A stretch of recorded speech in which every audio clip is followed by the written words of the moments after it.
Hi guys, welcome back to the Caffeinated Classroom. If this is your first time here, my name is Marie. I'm a high school English teacher in San Diego, California, and today we are going to be talking about kind of like the bread and butter of any teacher who teaches any ounce of literacy. So every teacher ever, right? If kids read in your class, they're going to need to know how to annotate. Whether you ask them to annotate whatever it is that they are reading or not, the act of annotation, the skills that are involved with annotating a text, whether it's fiction or nonfiction, absolutely play into critical thinking, just reading comprehension, all of the things that we want students doing with any type of a text for any content area. Really, the skills of annotating and therefore the way to teach students how to annotate are very, very important. So I'm kind of watching this beginning, and that's okay. I have 5 strategies that have developed in my teaching practice out of years of kind of just trying to fine tune and make things work, and I'm excited to share them with you. Let's get started.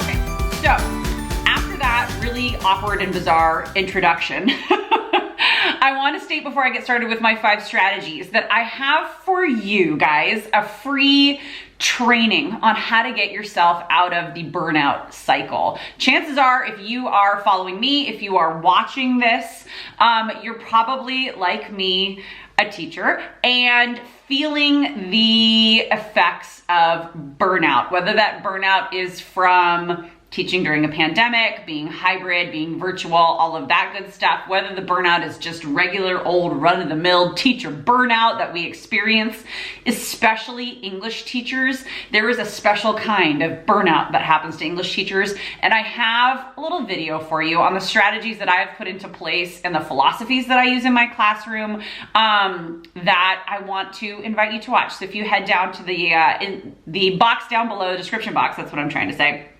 It is thecaffeinatedclassroom.com/training. You can take a look at that, and I think that there will be some things in there that will be at least some aha moments and maybe change a little perspective and help you get off the burnout cycle. So anyways, let's talk about annotations. Annotations, I used to be the teacher who, and I do not judge this at all because this is just like what we've done in our field for a long time, English teachers especially. We would be in like a novel unit, right? Everybody would have their novel of, or their copy of whatever, of Mice and Men from the textbook room from the library. Everybody's got their little matching copy, and as we're going along, we're annotating. Students are being told to annotate. They're looking for specific things, but that's about as far as my annotation, and I keep using air quotes because it wasn't really annotation, instructions go, and they've got sticky notes all through their novel, and periodically through the whole unit, they would turn in the novels to me. I'd have these huge bins of 40-something novels, all with sticky notes, and I was gonna look through them all and grade annotations. Does that sound familiar? I mean, I did that for a decade, years.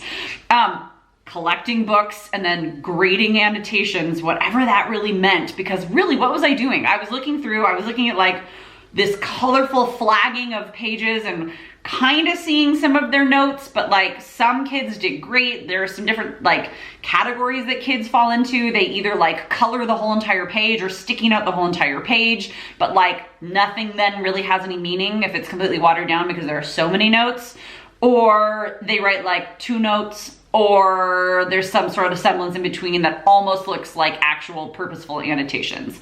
I just found over the years that if I asked students really specifically to annotate an article, they kind of didn't know where to start. They could annotate a novel, but they couldn't sit down and do a piece of nonfiction with the exact same set of skills. So that told me I was not teaching them a set of skills. I was asking them to jump through hoops, and then I was just looking at sticky notes that they put on a page, right? So the first tip that I have, first thing that I found really, really works helping students understand what it means to annotate a text, fiction or nonfiction, is for students to define a focused purpose. A focused purpose for their reading and for their note-taking, their annotating, right, as they go. A focused purpose gives them it takes away the challenge that students get and that we get too sometimes, or that we meet, of how do I know it's important? Like, how do I know what to highlight and write a note about? How do I know after I highlight it if it seems important?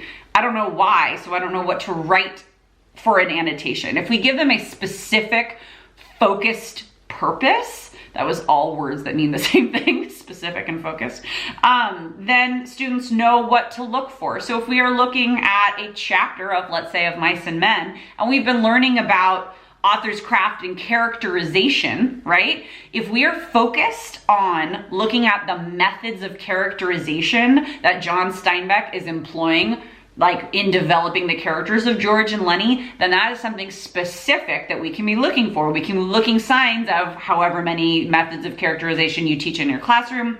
And then students know exactly what to highlight or exactly what to mark with a sticky note and what the annotation is going to be. It's going to be which method of characterization is this and what does that tell us about the character, right? Like it gives them purpose and it gives them something to do so they're not just like twiddling their thumbs and just coloring the page with highlighter, if you will.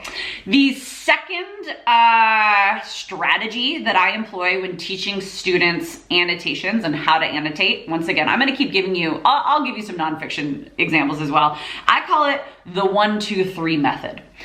This has to do with the number of read-throughs. So this works specifically or like particularly well with a nonfiction text. So I'm going to give students a short article that we are going to be practicing annotating, or just that maybe they're even on their own and they're like showing me their annotation skills or whatever the purpose of it is. The first time that they read it, they're gonna read the article 3 times. The first time, no pencils or pens in their hands. In fact, they're probably going to be sitting on their hands. They are just reading in order to, as I say, download the content. Like just understand what the whole thing is. Same thing goes for a chapter though, right? So it's like fiction and nonfiction. Not necessarily gonna ask students to read a whole chapter 3 times, but you'll see where I'm going with this. The second time that they read through an article, because it's the 1, 2, 3 method, the second read is only with a highlighter or only with sticky notes if we're not highlighting the actual text itself. It's the marking only, because an annotation has 2 parts. It's to mark and make a note, annotate, right? The second time is the marking round, and then the third time of the 1, 2, 3 method, the third read through or the third pass through is probably not an actual read. It's a looking at the things that were marked and creating notes in the margin or actually writing.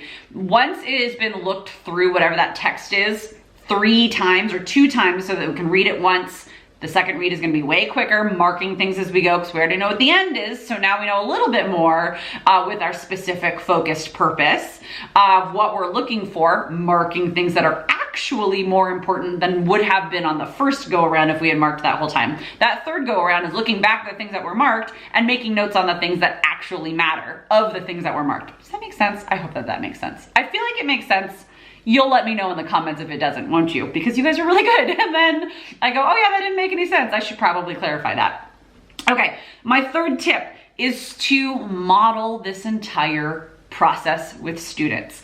Modeling this entire process with students, but here comes a little caveat to it. I would not model like the 1, 2, 3 method of annotating with a focused purpose for an entire article. That is way too much for students to watch if they can't understand what we're talking about with this method and what I'm looking for in annotations within 2 or 3 paragraphs of an article or of a chapter. Then there is something going wrong in my instructional strategy. Like something is missing in the instruction and the understanding, because if I have to go through an entire article or if I have to go through an entire chapter of modeling for students to understand it, something has gone awry earlier in the process. So I would say that that's my third strategy, is to model the whole entire thing, but model it with an excerpt of whatever text it is that you're looking at. If it's a short story, a couple paragraphs. If it's a novel, a page or 2, right? Like if it's an article, a little bit of the article, or if it's a short article, maybe like half or something like that. Make sure that it is small. And then my fourth tip is to then allow students their time to practice with the rest of whatever it is. Like whatever comes next, allow them to complete the process that you began through modeling, right? Sometimes it's tempting, and I do this too, to ask students to transfer knowledge a little bit too quickly. So if I was to be looking at an article, We all read through it together, and then I started modeling, highlighting and then annotating the article for just the first 3 paragraphs. And then I say, okay, here's a new article. Now you guys do the whole entire process. There's something that's gonna be lost there, but that is something that I do. I try to push kids, and sometimes with things like annotations that seem so simple, but really students learning how to annotate text, elementary, middle, high school, beyond, they're playing a game of what is the teacher thinking. And so the process of teaching students how to annotate something and how to think critically about something and how to mark and note the things that are actually significant to the text have to be, that's a skill that needs to be developed, it needs to be nurtured, and it needs to be practiced along the way. And students will forget how to do it from class to class, from semester to semester, from year to year, whatever. So rather than doing what I try to do, which is shove them into something new and be like, okay, now this is your turn to take the article. I've done the first 3 paragraphs. Now you guys, either in partners or on your own, however it is that I'm gonna do it, right? It's like the student practice part is to finish whatever that was, and then homework will be one on your own doing the whole entire process again, right? Like, so that they get that bridge of practice with me before they move on. What I have just said, I know for a fact is not a groundbreaking strategy in the teaching world. I totally get it, but I also know that as a veteran teacher, I sometimes forget that stuff. So I feel like it bears repeating here even. Don't move on too fast. I always try to move on too fast. Don't move on too fast with something that's so formative like annotation skills. Okay, and then the 5th thing has to do with assessments. My 5th tip or strategy for you is to grade the skill, not the quantity. So this takes me back to the beginning of this video. Me sitting with here, I have my book, right? My book, and the kid would have just all of these flags sticking out the side. That would be high school Marie would have all of these sticky notes coming out the side. And then I'd be sitting next to another kid that has 4, and that kid is just feeling real crappy because they're like, oh, you did a lot. And I'm like, yeah, I did. But what I had in there meant nothing. I had the most meaningless, because if it's so watered down with notes, nothing is important, right? Same thing for the kid next to me who had 4. Obviously, they didn't really do the reading. They did not do this work in earnest if they didn't have that many. I digress. As a teacher, I do not want their whole entire book. If it's something like, show me your best 2 pages, 2 consecutive pages of annotations, then that gives my students something to actually show me, and I can look at, oh, we were looking at characterization here. Yes, I see what you wrote. And I can give actual specific feedback if it's a one-on-one reading conference or something like that. Or if I am going to be giving students some sort of a quiz, a formative or even a summative assessment, I would give them only an excerpt and ask them to annotate the excerpt for specific focused purpose, right? So that then I'm not looking at quantity, I'm looking at the actual skill itself and what they're writing rather than counting all the sticky notes. I think that this makes sense. Hopefully this makes sense. Once again, tell me down in the description box, down below. I'm on my lunch break right now. It is a Thursday, so I want to make sure I get all of this information to you as quickly as possible before I need to open up class for my 4th period. So thank you so much for joining me today. Make sure that you check out the description box down below and check out that free training that I have, thecaffeinatedclassroom.com/training, for my little video on how to stop teacher burnout and love teaching English again. And if you are not an English teacher, a lot of the strategies I talk about can apply to you, absolutely, but it's geared more towards ELA teachers. You guys have a wonderful day, and I will see you next time. Bye.